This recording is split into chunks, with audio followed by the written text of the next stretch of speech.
ഇന്നലെ വൈകുന്നേരം നമ്മൾ കണ്ട വളരെ പ്രധാനപ്പെട്ട വാർത്തയുണ്ടായിരുന്നു. കോഴിക്കോട് ദീപകിന്റെ ആത്മഹത്യാ കേസിൽ പ്രതിയായ മുസ്ലിം ലീഗ് നേതാവ് ഷിംജിത മുസ്തഫ പിടിയിലായ സംഭവമായിരുന്നു ഇന്നലെ വളരെ പ്രധാനപ്പെട്ട വാർത്തയായി നമ്മുടെ മുൻപിലേക്ക് എത്തിയത്. അവരുടെ ബന്ധുവീട്ടിൽ നിന്നാണ് അവരെ പിടികൂടിയത്. സ്വാഭാവികമായും അന്വേഷണ സംഘത്തിന്റെ അടുത്ത നീക്കമെന്ന് പറയുന്നത് ഈ ഷിംജിതയെ കസ്റ്റഡിയിൽ വാങ്ങി ചോദ്യം ചെയ്യുക എന്നത് തന്നെയാണ്. അതോടൊപ്പം തന്നെ ഇവരുടെ മൊബൈൽ ഫോൺ ശാസ്ത്രീയ പരിശോധനയ്ക്ക് അയക്കേണ്ട ഒരു സാഹചര്യം കൂടിയുണ്ട്. കാരണം അതിന്റെ ശാസ്ത്രീയ പരിശോധനാ ഫലമൊക്കെ കോടതിയിൽ വളരെ നിർണായകമാവുകയും ചെയ്യും. അത്തരത്തിലുള്ള നടപടികളിലേക്ക് അന്വേഷണ സംഘം കടക്കുന്നു എന്നതാണ് ഏറ്റവും പ്രധാനപ്പെട്ട കാര്യം. ഒരു കാര്യം കൂടി ഞാൻ പറയാം, മാധ്യമങ്ങളൊക്കെ വാർത്ത നൽകുന്നുണ്ടായിരുന്നു. പക്ഷേ പലർക്കും അവരുടെ മുസ്ലിം ലീഗിന്റെ രാഷ്ട്രീയം, UDFന്റെ രാഷ്ട്രീയം പറയാൻ വലിയ മടിയാണ് എന്നതാണ് ഇതിലെ ഏറ്റവും പ്രധാനപ്പെട്ട കാര്യം. മുസ്ലിം ലീഗിന്റെ വനിതാ നേതാവ് ഷിംജിത മുസ്തഫ എന്ന് പറയാൻ മാധ്യമങ്ങൾക്ക് വലിയ മടിയായിരുന്നു. അതിൽ മാധ്യമങ്ങളുടെ ഒരു ഇരട്ടത്താപ്പ് കൂടി നമുക്ക് അവിടെ കാണാൻ കഴിയുന്നുണ്ട്. ഇത് പല വിഷയങ്ങളും നമുക്കറിയാവുന്നതാണ് അവർ ഈ സമീപനം സ്വീകരിക്കുന്നത്. അത് ഷിംജിതയുടെ വിഷയത്തിലും അത് അവർ ആവർത്തിക്കുന്നു എന്നത് തന്നെയാണ് ഇന്നലെ കാണാൻ കഴിഞ്ഞത്. AK ലതീഷ് എന്നോടൊപ്പം ചേരുകയാണ് കോഴിക്കോട് നിന്ന് അന്വേഷണ സംഘത്തിന്റെ അടുത്ത നീക്കങ്ങളെക്കുറിച്ച് ഉള്ള വിവരങ്ങൾ പങ്കുവയ്ക്കാനായി. Latheesh, good morning. ഷിംജിതയെ കസ്റ്റഡിയിൽ വാങ്ങുക എന്നതാണ് അന്വേഷണ സംഘത്തിന്റെ ഏറ്റവും പ്രധാനപ്പെട്ട അടുത്ത നടപടി എന്ന് പറയുന്നത്. കാരണം കൂടുതൽ ചോദ്യം ചെയ്യണം, തെളിവെടുപ്പ് അടക്കമുള്ള കാര്യങ്ങളുണ്ട്. ഒപ്പം തന്നെ ഈ മൊബൈൽ ഫോണിന്റെ ശാസ്ത്രീയ പരിശോധനാ ഫലവും ഈ കേസിൽ നിർണായകമാണ്. അത്തരത്തിലുള്ള നടപടികളിലേക്കും അന്വേഷണ സംഘം കടക്കുകയാണോ? Manu, good morning. ആ നിലയിലുള്ള തുടർ നടപടികളിലേക്ക് അന്വേഷണ സംഘം കടക്കുകയാണ്. ഇന്നലെ അതീവ രഹസ്യമായാണ് പോലീസിന്റെ ഓപ്പറേഷൻ നടന്നത്. ഇന്നലെ ഉച്ചയ്ക്ക് വിദേശത്തേക്ക് കടന്നു എന്നുള്ള ഒരു പ്രതീതി ജനിപ്പിക്കാൻ അവർക്കായിരുന്നു. അതിനെ തുടർന്ന് ലുക്കൌട്ട് സർക്കുലർ വരെ പോലീസ് പുറത്തിറക്കുന്ന സാഹചര്യമുണ്ടായി. എന്നാൽ രാവിലെ മുതൽ Kozhikode medical college police Vadakara camp ചെയ്യുന്നുണ്ട്. അവരുടെ ബന്ധുവീടുകളിലും സുഹൃത്തുക്കളുടെ വീടുകളിലും എല്ലാമായി ക്യാമ്പ് ചെയ്ത് ആ പ്രദേശങ്ങൾ ക്യാമ്പ് ചെയ്ത് പോലീസ് അന്വേഷണം നടത്തിക്കൊണ്ടിരിക്കുകയായിരുന്നു.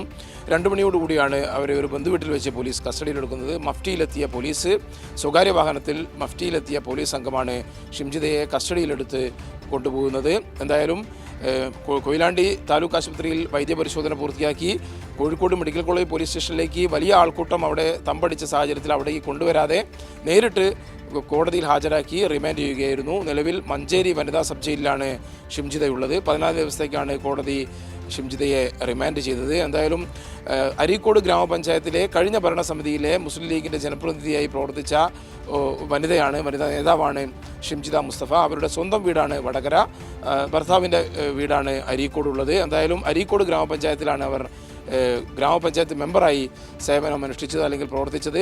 അത്തരത്തിൽ ഒരു പൊതുപ്രവർത്തകയായ ഒരാളുടെ ഭാഗത്തു നിന്നും ഒരിക്കലും ഉണ്ടാവാൻ പാടില്ലാത്ത ഒരു കാര്യമാണ് ദീപകിൻ്റെ വിഷയവുമായി ബന്ധപ്പെട്ട് അവരുടെ ഭാഗത്തു നിന്നുണ്ടായത്. അവർക്ക് മോശം അനുഭവം ഉണ്ടായെങ്കിൽ അവർക്ക് പോലീസിനെ സമീപിക്കുകയും ഈ തെളിവ് ഉൾപ്പെടെ പോലീസിന് കൈമാറുകയും ആ ബസ് തന്നെ അങ്ങനെ ആ സമയത്ത് തന്നെ പോലീസ് സ്റ്റേഷനിലേക്കൊക്കെ കൊണ്ടുവിടാനും ഒക്കെ കഴിയുമായിരുന്ന ഒരു സാഹചര്യം അവിടെ ഉണ്ടായിരുന്നു. എന്നാൽ ഇതെല്ലാം ഒഴിവാക്കി വീഡിയോ ചിത്രീകരിക്കുക, അത് എഡിറ്റ് ചെയ്ത് തൻ്റെ ഇൻസ്റ്റഗ്രാം അക്കൗണ്ട് വഴി പരമാവധി ആളുകളിലേക്ക് എത്തിക്കുക, ഒരു വ്യക്തിയെ തേജോവധം ചെയ്യുക എന്ന ഒരു ഗൂഢോദ്ദേശം തന്നെ അതിലുണ്ടായിരുന്നു എന്ന് ആ വീഡിയോ കാണുമ്പോൾ തന്നെ നമുക്ക് വ്യക്തമാകും. എന്തായാലും ബസ്സിൽ ഏതെങ്കിലും തരത്തിലുള്ള അസ്വാരസ്യം ഉണ്ടായതായി ബസ് ജീവനക്കാർ പോലീസിൽ മൊഴി നൽകിയിട്ടില്ല. ജീവനക്കാർ നമ്മളോട് സംസാരിച്ചിരുന്നു. അപ്പോൾ അവർ പറയുന്ന ഒരു കാര്യമുണ്ട്, ബസ്സിൽ അത്തരത്തിൽ അസ്വാഭാവികമായ ഒന്നും സംഭവിച്ചില്ല, യാതൊരു വിധത്തിലുള്ള പ്രശ്നങ്ങളും ബസ്സിൽ ഉണ്ടായതായി മനസ്സിലാക്കാൻ കഴിഞ്ഞില്ല എന്നാണ് അവർ പറയുന്നത്. ഒപ്പം തന്നെ CCTV ദൃശ്യങ്ങളും നമ്മൾ കണ്ടതാണ്. അതിലും ഈ പറയുന്നത് പോലെ അസ്വാഭാവികമായ പ്രശ്നങ്ങളൊന്നും നമുക്ക് കാണാൻ കഴിഞ്ഞില്ല. അപ്പോൾ ഈ CCTV ദൃശ്യങ്ങൾ, ബസ് ജീവനക്കാരുടെ മൊഴി, ഇതൊക്കെ ഈ കേസിൽ ഷിംജിത മുസ്തഫയ്ക്ക് വലിയ പ്രതിസന്ധി ഉണ്ടാക്കില്ലേ, വലിയ തിരിച്ചടി ഉണ്ടാക്കില്ലേ? തീർച്ചയായും ഇതിൽ സാഹചര്യ തെളിവുകൾ തന്നെയാണ് ഇതിൽ പ്രധാനം. ഒപ്പം ശാസ്ത്രീയ തെളിവുകൾ എന്ന് പറയുന്നത് ഷിംജിതയുടെ മൊബൈൽ ഫോൺ, അവർ സ്വന്തം മൊബൈൽ ഫോണിലാണ് ഈ വീഡിയോ ചിത്രീകരിച്ചത്. അത് എഡിറ്റ് ചെയ്ത് തന്നെ ഇൻസ്റ്റഗ്രാം അക്കൗണ്ടിൽ അവർ പോസ്റ്റ് ചെയ്യുകയായിരുന്നു എന്നാണ് പോലീസ് മനസ്സിലാക്കാൻ കഴിയുന്നത്. എന്നാൽ ഷിംജിത നേരത്തെ ഒരു ആദ്യഘട്ടത്തിൽ അവരുടെ മൊഴി പോലീസ് രേഖപ്പെടുത്തിയിരുന്നു. പിന്നീട് ഇന്നലെ പ്രാഥമികമായ ചോദ്യം ചെയ്യലും പോലീസിൻ്റെ ഭാഗത്തു നിന്നുണ്ടായി. ഇതിൽ തനിക്ക് മോശം അനുഭവം ബസ്സിൽ നിന്നുണ്ടായി എന്നുള്ള കാര്യത്തിൽ അവർ ഉറച്ചു നിൽക്കുകയാണ്. എന്നാൽ എന്തുകൊണ്ട് ഇത്തരത്തിൽ നിയമ നടപടിയിലേക്ക് പോയില്ല, നിയമവഴി സ്വീകരിച്ചില്ല, ഈ തരത്തിൽ ഇൻസ്റ്റഗ്രാം പേജിലൊക്കെ വീഡിയോ ആയി പോസ്റ്റ് ചെയ്യാനുള്ള കാരണമെന്ത് എന്ന ചോദ്യത്തിന് കൃത്യമായ മറുപടി നൽകാൻ ഷിംജിതയ്ക്ക് കഴിഞ്ഞിട്ടില്ല. ആ നിലയിൽ കൂടുതൽ വിവരങ്ങൾ ഷിംജിതയിൽ നിന്നും പോലീസിന് ശേഖരിക്കേണ്ടതുണ്ട്. ശാസ്ത്രീയ പരിശോധനയ്ക്ക് കോടതിയുടെ അനുമതിയോടുകൂടി ഫോൺ അയക്കണം. അത്തരം നടപടികളാണ് ഇനി ഉണ്ടാവുക. എന്തായാലും കസ്റ്റഡി അപേക്ഷ ഇന്നോ നാളെയോ കുന്ദമംഗലം മജിസ്ട്രേറ്റ് കോടതി മുമ്പാകെ അന്വേഷണ സംഘം നൽകുമെന്നാണ് നമുക്ക് അറിയാൻ കഴിയുന്നത്.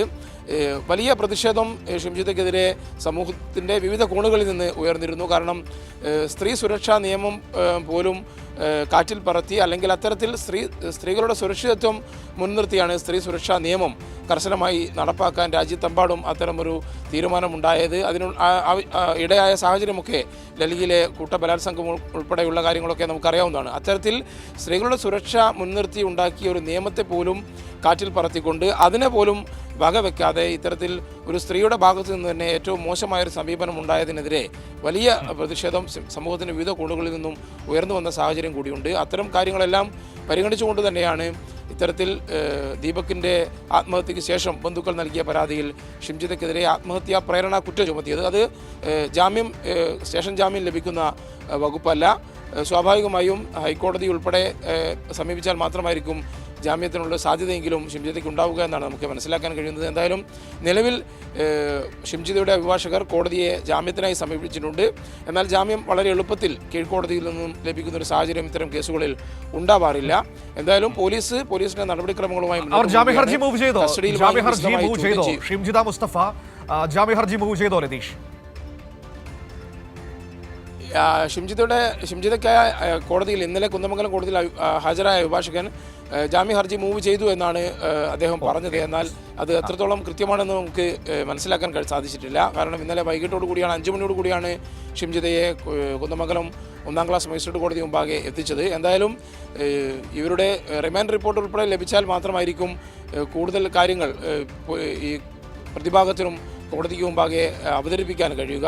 ആ നിലയിൽ ജാമ്യ ഹർജി സ്വാഭാവികമായും പ്രതികൾക്ക് ഉള്ള ഒരു അവകാശമാണ്. അത് അവർക്ക് സമർപ്പിക്കാനുള്ള അവകാശവുമുണ്ട്. എന്നാൽ 14 ദിവസത്തേക്ക് റിമാൻഡ് ചെയ്ത പ്രതിയെ വളരെ പെട്ടെന്ന് ജാമ്യ ഹർജി ജാമ്യം അനുവദിക്കുക എന്ന നടപടിക്രമം ഉണ്ടാവില്ല. കാരണം പോലീസ് എന്തു തന്നെയായാലും ഇന്നോ നാളെയോ വളരെ വേഗത്തിൽ കസ്റ്റഡി അപേക്ഷ നൽകും. ഒപ്പം ഇവരുടെ മൊബൈൽ ഫോൺ ശാസ്ത്രീയ പരിശോധനയ്ക്ക് അയക്കാനുള്ള നടപടികളിലേക്കും പോലീസ് കടക്കും. അത്തരത്തിൽ ശാസ്ത്രീയ തെളിവുകൾ, സാഹചര്യ തെളിവുകൾ, ഈ 2 തെളിവുകൾ മാത്രമാണ് ഇതിൽ. ആത്മഹത്യ ചെയ്തതാണ് ദീപക്. അതുകൊണ്ട് തന്നെ ശാസ്ത്രീയ തെളിവുകളും സാഹചര്യ തെളിവുകളും പരമാവധി ശേഖരിക്കുക, പ്രതിക്ക് എതിരായുള്ള തെളിവുകൾ പരമാവധി ശേഖരിച്ചുകൊണ്ട് കുറ്റപത്രം തയ്യാറാക്കുക എന്ന വലിയ ഉത്തരവാദിത്തം തന്നെയാണ് പോലീസിന് മുമ്പാകെയുള്ളത്. ആ നിലയിലുള്ള നടപടികളിലേക്ക് പോലീസ് ഇന്നു മുതൽ കടക്കുമെന്നാണ് നമുക്ക് അറിയാൻ കഴിയുന്നത്. Manu. Okay, thank you Latheesh. ലതീഷാണ് ഈ വിവരങ്ങൾ നമുക്ക് നൽകിയത്. മുസ്ലിം ലീഗ് നേതാവ് ഷിംജിത മുസ്തഫ അവരെ കസ്റ്റഡിയിൽ വാങ്ങാനുള്ള നീക്കത്തിലാണ് അന്വേഷണ സംഘം. കസ്റ്റഡിയിൽ വാങ്ങി കൂടുതൽ ചോദ്യം ചെയ്യേണ്ടതുണ്ട്. മറ്റു പ്രധാനപ്പെട്ട കാര്യങ്ങളെല്ലാം ഉണ്ട്. ഏറ്റവും പ്രധാനപ്പെട്ടത് ആ വീഡിയോ ചിത്രീകരിച്ച മൊബൈൽ ഫോൺ, അതിന്റെ ശാസ്ത്രീയ പരിശോധനാ ഫലം എടുക്കണം. കാരണം ആ വീഡിയോ എഡിറ്റ് ചെയ്താണല്ലോ ഇവർ സമൂഹ മാധ്യമങ്ങളിൽ പ്രചരിപ്പിച്ചത്. അപ്പോൾ അതിന്റെ ഒറിജിനൽ ഫൂട്ടേജ് എടുത്ത് അതിന്റെ ശാസ്ത്രീയ പരിശോധനാ ഫലം നടത്തി കോടതിയിൽ സമർപ്പിക്കേണ്ടത് ഈ കേസിലെ ഏറ്റവും പ്രധാനപ്പെട്ട കാര്യങ്ങളിൽ ഒന്നാണ്. അത്തരത്തിലുള്ള നടപടികളിലേക്ക് അന്വേഷണ സംഘം കടക്കുന്നു. മറുഭാഗത്ത് സ്വാഭാവികമായും ജാമ്യ ഹർജി മൂവ് ചെയ്യുക എന്നത് സ്വാഭാവികമായുള്ള നീക്കമാണ്. അത് അവർ ചെയ്തിട്ടുണ്ട് എന്നാണ് ഇപ്പോൾ നമുക്ക് അറിയാൻ കഴിയുന്നത്. ഏതായാലും പോലീസ് വളരെ കൃത്യമായി തന്നെ അന്വേഷണം മുന്നോട്ട് കൊണ്ടുപോകുന്നു. മറ്റു കാര്യങ്ങളൊക്കെ വളരെ വേഗത്തിൽ നടക്കുന്നു എന്നതാണ് ഇപ്പോൾ ഈ കേസിൽ നമുക്ക് പറയാൻ കഴിയുന്നത്.